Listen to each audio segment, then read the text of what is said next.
नमस्कार साथियों, मैं पुष्पराज सिंह इन व्यू में आप सभी का स्वागत करता हूं। और आज हम आपके सामने लेकर आए हैं शहर के प्रथम नागरिक श्री जगत बहादुर सिंह अन्नू जी को, जो कि जबलपुर कांग्रेस कमेटी के कांग्रेस अध्यक्ष भी हैं। इनसे हम चर्चा करेंगे नगर निगम के विकास कार्यों, जबलपुर की भविष्य की योजनाओं तथा मध्य प्रदेश का जो पॉलिटिकल सिनेरियो है, क्या बीता और आने वाले समय को लेकर क्या तैयारी है, इन सब की इनसे एक संक्षिप्त चर्चा करेंगे। तो मैं स्वागत करता हूं श्री जगत बहादुर सिंह अन्नू जी का कि आपने इतने बिजी शेड्यूल में से हमें समय दिया। नमस्कार जी। सबसे पहले तो सर हम यही जानना चाहेंगे कि अभी तक का जो भी कार्यकाल आपका रहा है एज अ महापौर, इसमें क्या क्या उपलब्धियां आपकी रही और क्या क्या योजनाएं हैं, क्या क्या विशेष कार्य आपके द्वारा किए गए? सर देखिए, जब हम लोगों ने शपथ ली थी, चूँकि मैं 20 साल से नगर निगम से बहुत करीब से जुड़ा हुआ था, हम लोगों ने तय किया था कि सबसे पहला काम माँ नर्मदा जी का किया जाएगा। उसमें जो गंदे नाले मिल रहे थे, माँ नर्मदा हमारी अपवित्र होती हैं, तो हम लोगों ने तय करके उसका DPR बनाई, उसका टेंडर किया।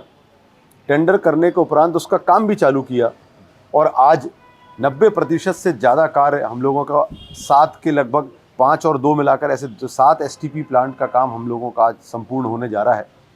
नए साल में जनवरी के माह में हम लोग उसका लोकार्पण भी करेंगे और ये तय हो जाएगा कि अब माँ नर्मदा में एक भी बूंद गंदे नाले का पानी जनवरी के बाद नहीं मिलेगा।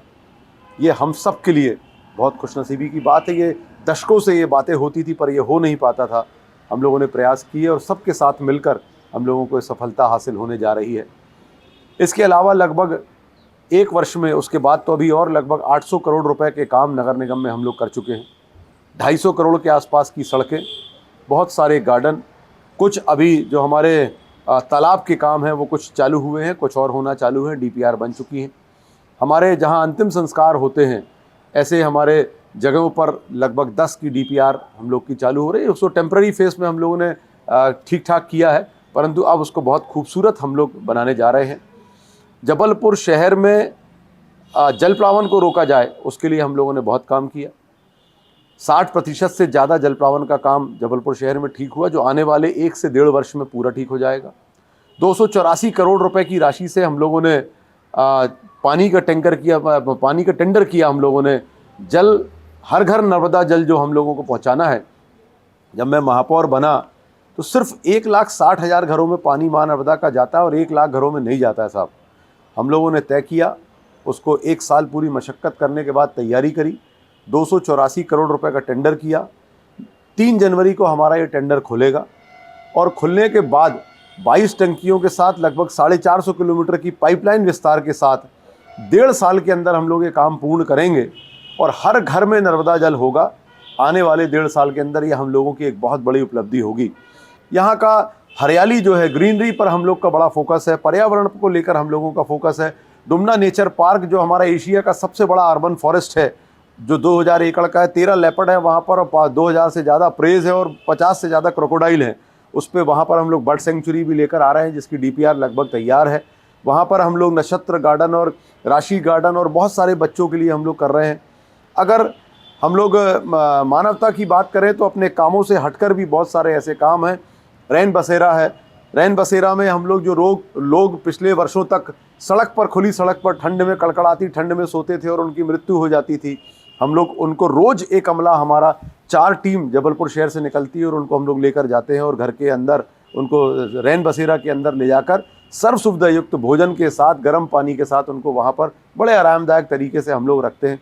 ऐसी बहुत सारी योजनाएं, बहुत सारे काम हम लोगों के निरंतर चालू हैं।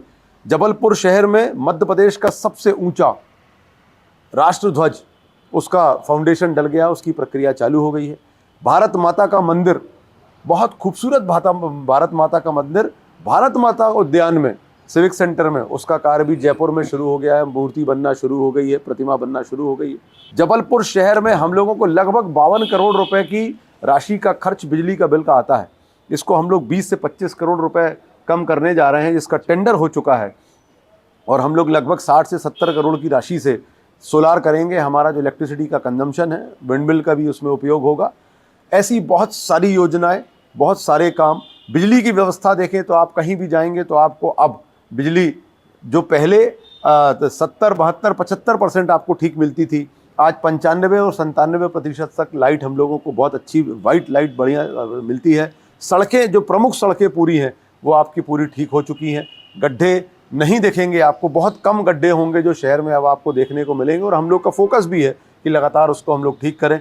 अतिक्रमण के मामले में बहुत तेज़ी से कार्रवाई बहुत जल्द जबलपुर शहर में, पूरे जबलपुर शहर में अतिक्रमण की कार्रवाई की जाएगी। हम लोग उसको लेकर बहुत प्रतिबद्ध हैं कि अब हम लोग, जो लोग रोज़ अपने बाज़ारों से भी, जिनको जगह भी प्रदान की जा चुकी है, वो लाकर 20 सड़क में अपनी ठेलों को या दुकानों को रख लेते हैं या दुकानों का अतिक्रमण करते हैं, ऐसे लोगों से हम लोग आग्रह करेंगे, हमारे जो लेफ्ट टर्न है उसके लिए हम लोग आग्रह करेंगे।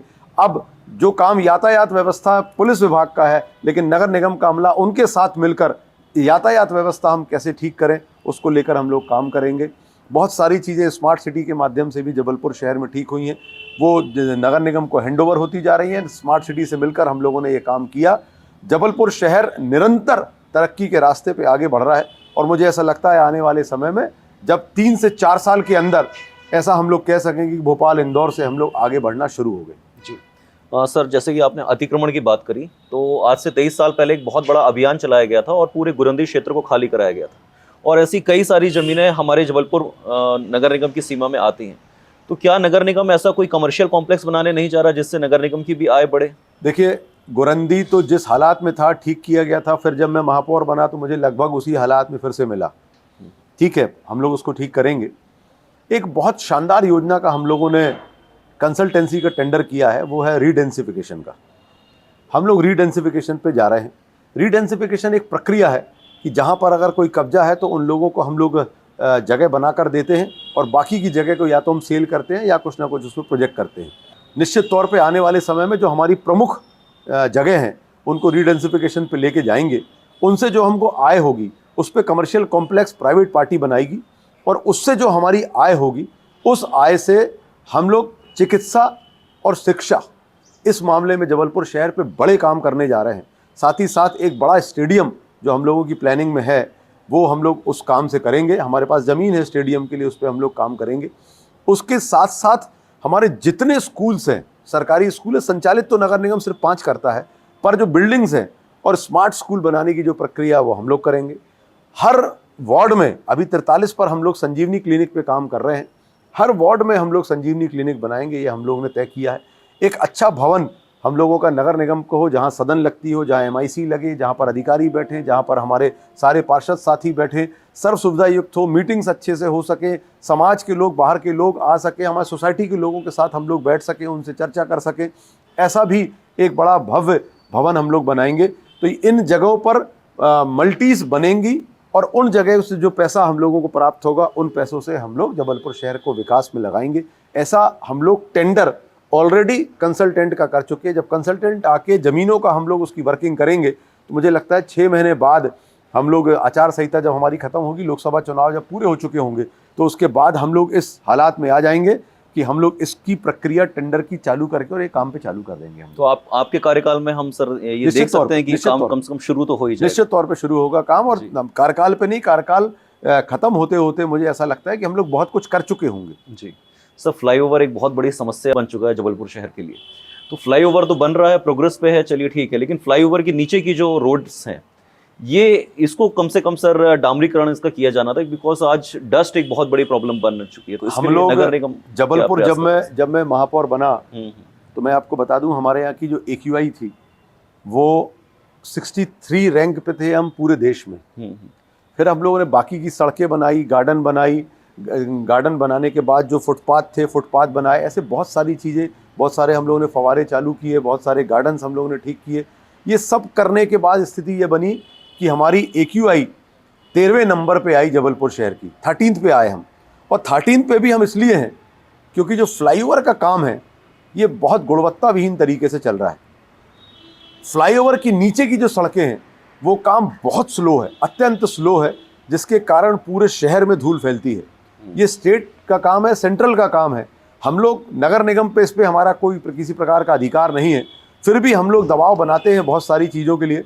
और चीफ इंजीनियर से कई मेरे पत्र हैं, मैंने कई बार जाकर भी बात करी है, उनको बुला के भी बात की है, और उनको बोला है कि जिस तरीके से फ्लाईओवर जबलपुर में बन रहा है ऐसा कभी किसी मेट्रो सिटी में मैंने बनते नहीं देखा। भोपाल में भी बन रहा है, नागपुर में भी बन रहे हैं, पर इस तरीके से इस गति से और इस धूल के साथ कभी मैंने बनता नहीं देखा है। मेरे ऐसी उम्मीद है कि वो लोग भी सुधरेंगे और 6 महीने के अंदर ये धूल का जो सिस्टम है वो ठीक होगा और नीचे की सड़कें हमारी निर्माण होंगी। सर, नगर निगम की यदि मैं बात करूं तो आज नक्शे स्वीकृत जो ऑनलाइन किए जा रहे हैं ये सबसे बड़ी समस्या है और जनता काफ़ी परेशान हो रही है कि अक्सर हम देखने में आता है कि सर्वर डाउन होता है। तो इसके लिए कोई अल्टरनेटिव व्यवस्था नगर निगम की तरफ से की जा सकती है? देखिए, राज्य सरकार 2 चीज़ों पे बड़ी नकेल कस के रखता है। एक नक्शे पास करने का मामला जो ऑनलाइन होता है और दूसरा टैक्स का मामला। टैक्स का सिंगल पोर्टल है जो भोपाल में है, उन्हीं के सिस्टम के हिसाब से हम लोग सरलीकरण करना चाहते हैं, पर नगर निगम से हम लोग करने की स्थिति में नहीं है। हम लोग छूट भी देना चाहते हैं तो नहीं दे सकते हम लोग। उसके लिए हम लोग डिपेंडेंट हैं राज्य सरकार के पोर्टल पर, राज्य सरकार के ऊपर। नक्शा पास करने की बात है तो छोटे नक्शे जो हमारे हाथ में हैं उसको हम लोग 24 घंटे और 48 घंटे के अंदर पास करते हैं, जो हमारे 1000 स्क्वायर फीट से नीचे के वो रेसिडेंशियल्स होते हैं। बड़े नक्शों के लिए लगातार कहीं पोर्टल डाउन रहता है, कहीं सर्वर की परेशानी है, कहीं किसी प्रकार की परेशानी ये लगातार बनी रहती है। हम लोग प्रयास ये कर रहे हैं कि नगर निगम से हम लोग चीज़ों को ठीक करें। कुछ कानून, कुछ एक्ट में व्यवस्था भी ऐसी हैं जिसके कारण आज जो मल्टी लेवल बिल्डिंग्स जबलपुर शहर में और पूरे मध्य प्रदेश में वो बंद हैं। इतना ज़्यादा टैक्सेशंस उनके ऊपर है, वो इतनी ज़्यादा व्यवस्था है कि अगर वो मल्टी बनाने जाते हैं तो वो जितने की उनकी प्लॉट की कीमत नहीं है उससे कहीं ज़्यादा तो उनको उसमें सैंक्शनिंग में लग जाता है। अगर किसी व्यक्ति को 30,000 स्क्वायर फीट पे मल्टी लेवल अगर 17 मंजिला बिल्डिंग बनाना है तो वो तैयार है, परंतु जब नगर निगम वो आता है उसको ऐसा लगता है कि 2 करोड़ रुपए 2.5 करोड़ रुपए फीस लगेगी और हमारा काम बन जाएगा। तो नगर निगम जो हिसाब बना के देता है स्टेट गवर्नमेंट के हिसाब से, स्टेट गवर्नमेंट की जो रूलिंग्स है उसके हिसाब से, तो वो 7 करोड़ रुपए लगता है, 8 करोड़ रुपए लगता है। तो बिल्डर पीछे हो जाते हैं, वो नहीं चाहते क्योंकि उनको उसमें प्रॉफिटेबिलिटी नहीं है। कितना महंगा करके वो बेचेंगे आम जनता को। आज हम लोगों ने कई रिप्रेजेंटेशन दिए, पहले प्रिंसिपल सेक्रेटरी को, एसीएस को और मुख्यमंत्री जी को। मैं व्यक्तिगत तौर पे गया मुख्यमंत्री जी के पास कि ये नियमों को सुधार करें, हम नियमों को ठीक करें। लोग परेशान हो रहे हैं, आम जनता परेशान हो रही है क्योंकि उनको उस तरीके से उपयुक्त सही दामों पर चीज़ें नहीं मिल रही हैं और बिल्डर परेशान है कि वो काम नहीं कर पा रहे, नक्शा उनका टाइम पे पास नहीं होता और पास होता है तो उतना पैसा वो देने की स्थिति में नहीं होते। नए मुख्यमंत्री बने, नया मंत्रिमंडल बन रहा है कांग्रेस पार्टी की तरफ से, और मैं महापौर होने के नाते भी निश्चित तौर पे हम लोग जाएंगे, उनसे चर्चा भी करेंगे, उसमें बदलाव भी लाएंगे। तो जैसा कि शहर की जनता को मैं बता दूं कि जो हमारे यहाँ का नगर निगम एक्ट है इसमें लगभग 450 धाराओं में से 400 धाराओं में पावर नगर निगम कमिश्नर के पास होता है। और वर्तमान परिक्षेप के बारे में हम यदि देखें तो लगभग सभी विधानसभाओं में भाजपा का शासन है, भाजपा के विधायक हैं। कमिश्नर के साथ आपको बहुत सामंजस्य बिठाना पड़ता है, जैसे कि पूर्व महापौरों के साथ हमने अक्सर देखा कि कमिश्नर के साथ लगातार तनातनी रहती थी। तो मैं जानना चाहता हूं सर कि एक कांग्रेसी महापौर होने के नाते, क्योंकि आपके सारे काउंटर पार्ट विधायक बीजेपी से हैं और जैसा कि हमने देखा कि नगर निगम एक्ट में भी ज्यादा पावर महापौर को होती नहीं है, किस तरीके से आप सामंजस्य बैठाते हैं ताकि विकास कार्य लगातार चलते रहें? नहीं, देखिए, ऐसा नहीं है कि महापौर या एमआईसी या सदन के पास पावर नहीं है और आयुक्त के पास है। निश्चित तौर पर वो प्रशासनिक बॉडी है तो वहाँ पर एक्ट में पावर तो दे के रखे ही हुए हैं, होते ही हैं जी। अगर हम ऊपर स्टेट में भी बात करें तो मुख्यमंत्री और कैबिनेट के पास जो पावर है, वैसे पावर चीफ सेक्रेटरी जो होते हैं और हमारे एसीएस और पीएस जो होते हैं उनके पास भी होते हैं जी। यहाँ पर भी वही स्थिति है। रही बात कि वो सरकार में आते हैं, सरकार दूसरी पार्टी की है और मैं दूसरी पार्टी का हूँ। मैं जब काम की बात करता हूँ तो आपको बता दूं, मैं पार्टी नहीं देखता। मुझे जबलपुर शहर की जनता दिखती है, आम नागरिक दिखते हैं, वो लोग दिखते हैं जिन्होंने मुझे यहाँ तक पहुँचाया, प्रथम सेवक बनाया। मैं हर प्रकार से हर तरीके का समन्वय बनाता हूँ जब तक कि मुझे ये दिख जाए कि हमारे शहर के लोगों के साथ, शहर की जनता के साथ किसी प्रकार का कोई कॉम्प्रोमाइज़ नहीं हो रहा है। हमारे जो पार्षद साथी हैं उनके साथ किसी प्रकार का कोई कॉम्प्रोमाइज़ नहीं हो रहा। अभी तक ऐसी स्थितियां नहीं आई। इन्होंने स्टेट से फाइनेंशियल पावर भी कमिश्नर के बढ़ाए। आज 5 करोड़ तक का अगर कोई काम है तो उसके पूरे पावर कमिश्नर के पास है। ठीक है, हमें कोई तकलीफ नहीं। सवाल यह है कि आम जनता के काम जो हम लोग चाहते हैं वो अगर नहीं होंगे तो तनातनी नहीं होगी, हद दर्जे तक उसमें विवाद होगा और झंझट भी होगी और बातें भी होगी और चर्चाएं भी होंगी। सर, आप कांग्रेस जिला अध्यक्ष भी हैं और हाल ही में हमने देखा कि कांग्रेस की बड़ी करारी हार हुई और जबलपुर विधानसभा की लगभग 8 में से 7 सीटें बीजेपी को गई। सर, कहां पर चूक हो गई सर कांग्रेस से?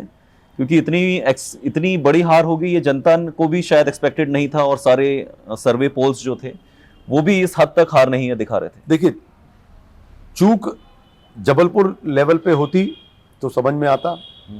चूक मध्य प्रदेश, छत्तीसगढ़, राजस्थान, जितने भी राज्य थे सब जगह हुई। कुछ कमियां रह गई जो हम लोग नहीं समझ पाए, और इस स्तर की जीत तो भारतीय जनता पार्टी भी नहीं समझ पा रही कि कैसे हो गई। इतनी सीटें और इतने वोटों से जीतना, ये तो खुद भारतीय जनता पार्टी के लोगों को नहीं समझ में आ रहा है, नहीं पच रही है। पर ठीक है, हमारा काम ये है कि हम उसका मंथन करें। हम लोग मंथन कर रहे हैं। शहर स्तर पर भी हमारी बैठकें हुई हैं, प्रदेश स्तर पर भी हम लोगों की बैठक हुई है, उसमें ये बात आई है। सब अपने अपने विचार रख रहे हैं, सोच रख रहे हैं कि क्यों ऐसा हुआ, ये क्या कारण है जिसके कारण ये स्थितियां बनी। एन नंबर ऑफ रीजंस सामने आए, हम लोग उस पर चर्चा करके उसको सुधार करने की बात कर रहे हैं। और निश्चित तौर पर चुनाव के दूसरे दिन से ही मैं एक्शन मोड में था कि जबलपुर शहर का काम महापौर के रूप में मैं अपना चालू करूं, और मैंने किया और बहुत तेजी से काम चालू हो गया जबलपुर शहर में। इसी तरीके से अध्यक्ष के रूप में हम लोग, कांग्रेस की बैठकें हमारी चालू हो गई हैं, और आने वाले लोकसभा चुनाव में हम लोग फिर एकजुटता के साथ, पूरी ताकत के साथ हम लोग काम करेंगे। और सबसे बड़ी खूबी इस चुनाव की थी, हम लोगों ने हार जरूर झेली है, उसके कारण भी कुछ कुछ हम लोगों को समझ में आ रहे हैं जो हम लोग ठीक करने का काम करेंगे। सबसे बड़ी बात यह है कि एकजुटता से कांग्रेस पार्टी ने जबलपुर शहर में चुनाव लड़ा और किसी ने किसी का विरोध इस पूरे चुनाव में नहीं किया। इससे बड़ी कोई बात कांग्रेस पार्टी के लिए, हमारे लिए नहीं हो सकती। भारतीय जनता पार्टी में आपस में मनमुटाव भी था, विरोध भी था, उसके बावजूद वो चुनाव जीते हैं। तो ये हम लोगों को आकलन करने का विषय तो है ही। साथ में अब रणनीति हम लोगों की तैयार होना शुरू हो गई है कि हम लोग किस तरीके से लोकसभा चुनाव में जाएंगे और किस तरीके से लोकसभा चुनाव हम लोगों को लड़ना है। सर, क्या शहर कांग्रेस की यदि हम बात करें तो भीतरघात की बहुत बात सामने आ रही है कि लगभग हर वार्ड में आप यदि देखें तो आपके प्रत्याशी हारे हैं, और इसमें यह बोला गया है कि कांग्रेस की तरफ से ही बहुत ज्यादा भीतरघात किया गया है। नहीं, क्या ऐसी कोई सूची आपने बनाई है? कुछ एक्शन मोड पे है? नहीं नहीं नहीं नहीं, देखिए ये बात सरासर गलत है। इस हार के लिए पहली बात तो भीतरघात हुआ नहीं, कोई भी बात ऐसी सामने आई नहीं। दूसरी बात, जो हार है ये भीतरघातियों से हार नहीं हो सकती, ये तो जनता ही हरा सकती है या टेक्नोलॉजी हरा सकती है। इतनी बड़ी हार दो कारण से हो सकती है, या तो जनता बिल्कुल किसी पार्टी के खिलाफ हो या किसी के पक्ष में हो, या टेक्नोलॉजी कुछ ऐसी आ गई हो जो टेक्नोलॉजी हम लोगों को हरा रही हो। अभी ये मंथन का विषय है, कुछ निष्कर्ष पे जाना संभव नहीं है, पर भीतरघात कहीं पूरे मध्य प्रदेश में नहीं हुआ, और मुझे लगता नहीं है कि ये भीतरघात का रिजल्ट हो सकता है। भीतरघात से ये रिजल्ट कभी नहीं आ सकते। किसी पार्टी का कोई सदस्य भीतरघात करके इस तरीके से अलट पलट नहीं कर सकते लोग। अगर पूरे मध्य प्रदेश में भी भाजपा में या कांग्रेस में भीतरघात आपस में हो जाए तो भी ये रिजल्ट भीतरघातियों से नहीं आ सकता। बहुत कम फर्क पड़ता है जब भीतरघाती खिलाफत करते हैं। मेरा ऐसा मानना है कि हम लोगों की कहीं ना कहीं कमी है जो हम लोग पूरी नहीं कर पाए, आम जनता के पास अपनी बातों को ढंग से लेके नहीं पहुंच पाए। ये कारण हो सकते हैं, इन कारण को हम लोग दुरुस्त करके निष्कर्ष पे पहुंचकर लोकसभा चुनाव में बड़ी ताकत से आगे बढ़ेंगे। सर, टेक्नोलॉजी की बात आपने करी, अभी दिग्विजय सिंह जी ने और विवेक तनखा जी ने भी इस बात को उठाया कि वीवीपीएट की जो पर्ची होती है उसकी अलग से काउंटिंग होना चाहिए और वो जो वोटर्स हैं उनके पास आना चाहिए ताकि उसको एक अलग बैलेट बॉक्स में डाला जा सके। देखिए, क्या इसको लेकर कोई बड़ा आंदोलन करने जा रही है? निश्चित तौर पे ईवीएम मशीन पर प्रश्नवाचक चिन्ह बहुत समय से लगते आए हैं पूरे देश में। पूरी दुनिया में ईवीएम से चुनाव नहीं होते, और जब इस तरीके के रिजल्ट आते हैं तो निश्चित तौर पर जब हम सब तरफ सोचते हैं तो हमको ध्यान ईवीएम तरफ भी जाता है। वीवीपैट में जो हमारी पर्चियां गिरती हैं उसमें जो इंडिया का गठबंधन है, हमारी कांग्रेस पार्टी के लोगों ने से एक सिंपल सी लिखित में मांग की है कि हमने बटन दबाया, वीवीपैट पे पर्ची गिरी, उस पर्ची को गिरे और जो जिसने मतदाता बटन दबा के वो पर्ची गिरी और पर्ची मिल जाए, वो फोल्ड करके और पर्ची डाल दें, तो हमारा समय भी खराब नहीं होगा, किसी प्रकार की कोई परेशानी भी नहीं जाएगी। जब हम गिनती करेंगे तो हम ईवीएम की गिनती भी हो जाएगी और पैरेलली हमारी पर्ची की गिनती। जब पर्ची हम लेकर उसको डालें, देख लेंगे तो कंफर्म हो जाएगा पर्ची हमारी है। उस पर्ची को हम जब बॉक्स में डालेंगे, उस पर्ची से और ईवीएम को जब हम कोरिलेट करके जब उसकी गणना करेंगे, तो निश्चित तौर पर जो तो बिल्कुल साफ हो जाएगा कि ईवीएम की गड़बड़ी है कि नहीं है, और इससे स्पष्ट हो जाएगा। और मुझे ऐसा लगता है कि सत्ता पक्ष को इसमें परेशानी क्या है? अगर पारदर्शिता है, ठीक है, और ये मांग पूरे देश का जो 65%, 60 से 65% वोट पाने वाला विपक्ष है, अगर वो ये बात कहता है कि आप ईवीएम से चुनाव नहीं कराइए, तो आपको अगर इसमें पारदर्शिता है, किसी प्रकार की कोई तकलीफ नहीं है, तो क्यों नहीं करा देते? अगर किसी प्रकार की असुविधा भी इस प्रक्रिया में नहीं है, तो इस बात को सत्ता पक्ष को, निर्वाचन आयोग को मानना चाहिए और अगला चुनाव जो है इसी प्रक्रिया के साथ कराना चाहिए। चलिए, आपने बहुत कीमती समय दिया सर, और लगभग राजनीति से लेकर शहर विकास हर मुद्दे को आपने बहुत ही बेहतरीन तरीके से छुआ।